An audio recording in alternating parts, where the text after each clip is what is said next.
Hello, Jagubers! Hello, rainhas! Estamos aqui mais uma vez no canal Mediunidade Ayahuasca. Eu sou Vinícius Padilhacar, autor do livro do mesmo nome, que saiu pela editora Telha.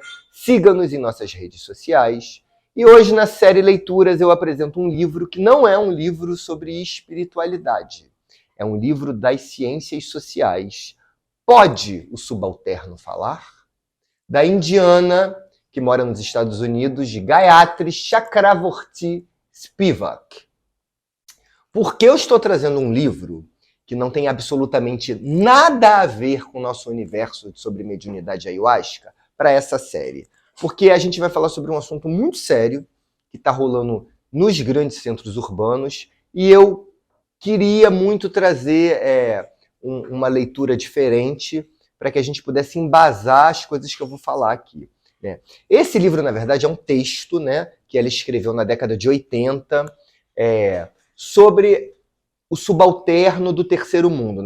Lá, na década de 80, ainda existia aquela nomenclatura de primeiro mundo, os países mais ricos, né, Estados Unidos e Europa, segundo mundo, os países ditos socialistas da antiga União Soviética e o bloco ali oriental da Europa, e o terceiro mundo, que éramos nós, a pobretada, a ralé do planeta, né? América Latina, a África, a Índia. A Spivak, isso aqui é um texto, tá, gente? Foi transformado em livro porque virou um texto basilar sobre os estudos de subalternidade. Assim.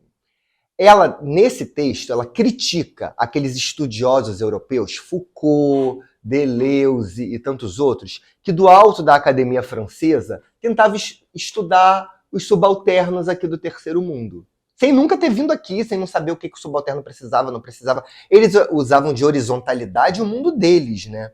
E ela falava, não, a coisa não é bem assim, sabe?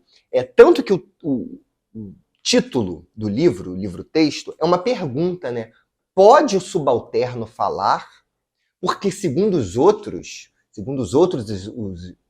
estudiosos, o subalterno podia falar, podia se colocar, apesar do subalterno. E aí, entenda aí como subalterno, aquele sujeito da periferia, né? Ela aqui está falando da periferia do mundo, né? Mas nos grandes centros urbanos nós temos o subalterno aí, o sujeito periférico. E aí eu vou mesclar um monte de nomenclatura aqui das ciências sociais sem dividir elas, porque o vídeo não é para quem está fazendo graduação em ciências sociais, né? O vídeo é para quem está estudando ayahuasca e mediunidade. Assim. Então, não me interessa muito aqui definir o que é subalterno, o que é periférico, a diferença entre eles, assim.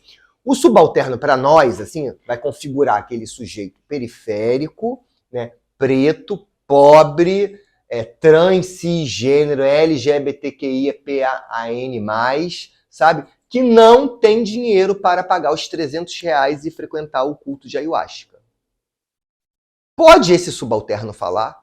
Esse subalterno que gostaria de consagrar o Daime ayahuasca e que não tem como chegar até o local onde está sendo o rito, que não tem como pagar essa cerimônia, a voz dele está sendo ouvida? É disso que eu quero falar aqui hoje, assim. Porque nós temos um sujeito subalterno que saiu do Maranhão, foi para o Acre e fundou o Daime. Porque não interessa se você está tomando ayahuasca com índio lá no Rio Grande do Sul. Se você está tomando ayahuasca com índio lá no Rio Grande do Sul, é graças ao mestre Irineu que saiu do Maranhão, foi para o Acre lá no século passado, pegou a ayahuasca e transformou em Daime. Sabe-se lá se isso não tivesse acontecido, sabe-se lá se ia ter excursão de índio para o Rio Grande do Sul. É disso que eu tô falando, assim. E aí você pega esses índios que vão excursionando pelo Brasil todo, e outros xamãs excursionando pelo mundo todo, cobrando uma fortuna para fazer trabalho, e o subalterno? E o sujeito que está na periferia, aqui no recorte de Rio de Janeiro, que está na Baixada Fluminense, está lá em Itaguaí, e que viu através da internet um documentário, um vídeo sobre Santo Daime, sobre ayahuasca, que se interessou, mas que ele simplesmente não tem voz para se fazer ouvir para poder tomar. Ele não vai ter R$700, ele não vai ter R$1.500 para tomar numa jornada lá na Chapada dos Veadeiros, num lugar super bonito. Ele não tem como chegar lá. Você está ouvindo a voz dele? Até que ponto a voz do mestre Irineu chegou no seu trabalho? É só para estar com o retrato do mestre Irineu em cima da mesa? Qual o número de pretos, de pessoas de pele preta, estão na sua igreja do Santo Daime? Na sua corrente, existe abertura para essas pessoas estarem? Existe algum sistema de cota? Essas pessoas, se não tiverem dinheiro, elas podem fazer o trabalho sem pagar? É disso que eu estou falando. A gente vai pegar aqui uma leitura da Spivak. Esse livro, assim, eu sempre fui um leitor ávido, né? Eu estou acostumado a ler 4, 5 livros ao mesmo tempo, assim. Sempre li muito, assim. Quando as pessoas me perguntam qual foi o livro que você leu que foi mais difícil para você? Esse. É uma leitura densa, não é uma leitura fácil, tá, gente? Assim, tem palavras que eu nunca tinha visto na vida, assim. Eu era novo nas ciências sociais quando peguei isso aqui para ler, então eu não tinha um cabedal de leitura muito grande dentro dessa área. Então, me é uma leitura difícil até hoje, assim. Não é uma leitura fácil. É um pouco hermético, sabe? Hermético no sentido de você não consegue entender muito bem o que ela está querendo falar. E aí, né, é uma indiana que foi para os Estados Unidos. Assim, né? Claro que a mulher vai ter uma cabeça com 1000 deuses indianos dentro dela para falar sobre qualquer coisa. Página 69 dessa versão aqui, ela diz o seguinte: essas autoridades são as melhores fontes para a inserção do intelectual francês não especialista na civilização do outro. Eu já gosto que ela já mete o pau na intelectualidade francesa, assim, que tipo assim, eles não são especialistas em nenhuma civilização fora da França, mas eles querem dar pitaco em tudo e falar como é que o outro deve se portar, deve falar, qual é a voz do outro, o que o outro quer, o que o outro deixou de querer. Não estou, no entanto, me referindo a intelectuais e estudiosos da produção pós-colonial como Shastra. Ela delimita aí de quem ela está falando, né? Quando digo que o outro como sujeito é inacessível para Foucault e Deleuze. Ela mete o pau no Foucault, que é um estudioso, para quem não conhece, é um estudioso acadêmico francês, assim, muito, muito, muito lido e estudado. Estou pensando na população em geral, não especialista ou acadêmica, nós, né? Ao longo do espectro de classes para quem a episteme opera sua silenciosa função de programação. Sem considerar o mapa da exploração sobre o qual a matriz de opressão, eles poderiam colocar essa multitude heterogênea. Agora eu vou pular e vou para uma parte mais específica de onde eu quero chegar. De acordo com Foucault e Deleuze, falando a partir do primeiro mundo sobre a padronização e regulamentação do capital socializado, embora não pareçam reconhecer isso, ou seja, de acordo com esses intelectuais franceses, mas a partir do balizamento e da horizontalidade de mundo que eles têm, né, os oprimidos, se tiverem a oportunidade, o problema da representação não pode ser ignorado aqui. E por meio da solidariedade através de uma política de alianças, uma temática marxista em funcionamento neste caso, podem falar e conhecer suas condições, assim.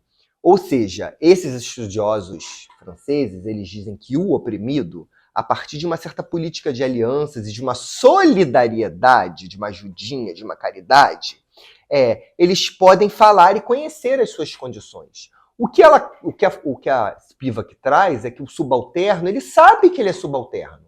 Ele não está omisso perante aquilo ali. Ele não pode falar, mas ele sabe o que ele é, quem ele é. No outro lado da divisão internacional do trabalho do capital socializado, dentro e fora do circuito da violência epistêmica da lei e educação imperialistas, complementando um texto econômico anterior, pode o subalterno falar?